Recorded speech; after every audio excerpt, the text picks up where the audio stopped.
Et stop! Tu roules sur le boulevard BD, cet album est fait pour toi. Red, tome 2, le médaillon d'Éden.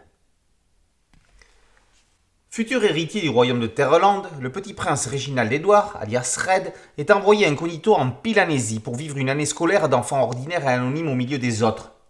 Le roi Coriandre, son père, ne l'a pas laissé partir seul. Barnum, un grand colosse, est chargé de veiller sur lui.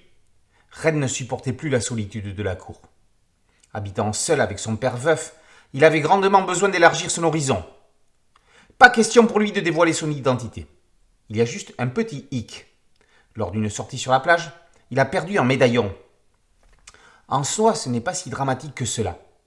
Ce qu'il y a de plus embêtant en réalité, c'est qu'un individu mystérieux l'a récupéré et lui a renvoyé à son domicile provisoire pour l'année. Quelqu'un saurait-il donc qui il est ? Pas de quoi s'affoler pour l'instant. Afin de faire comme les autres enfants de Pilanésie, Red invite toute la classe à la maison. Pour Barnum, qui est censé ici être son père, c'est hors de question. Mais quand Madame Solena, l'enseignante, va le remercier pour l'invitation, il ne va plus pouvoir refuser. Faisant contre mauvaise fortune bon cœur, il prépare la fête. Recevoir du monde chez soi n'est pas le meilleur moyen pour rester discret. Parallèlement, Red va découvrir comment ses parents se sont rencontrés et se sont unis malgré l'opposition de son grand-père. Puis, il apprendra comment sa mère a disparu. Des indices troublants vont rapidement venir remettre en question la version officielle des faits.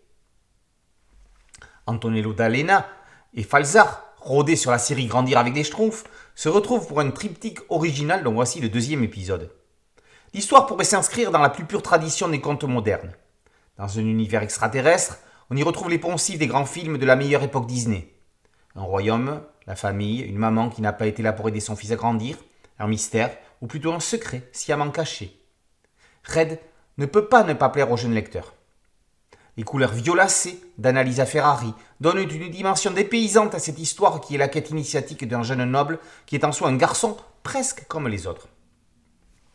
Deuxième volet de Red, ce médaillon d'Éden installe les personnages dans une intrigue mystérieuse. Comme Harry Potter, Red est une histoire de relation parent-enfant, avec les énigmes gravitant autour. Déjà addictif, pourvu que l'univers se développe au-delà du 3e tome. Red, tome 2, le médaillon d'Éden, par Falzar, D'Alena et Ferrari, est paru aux éditions de La Gouttière.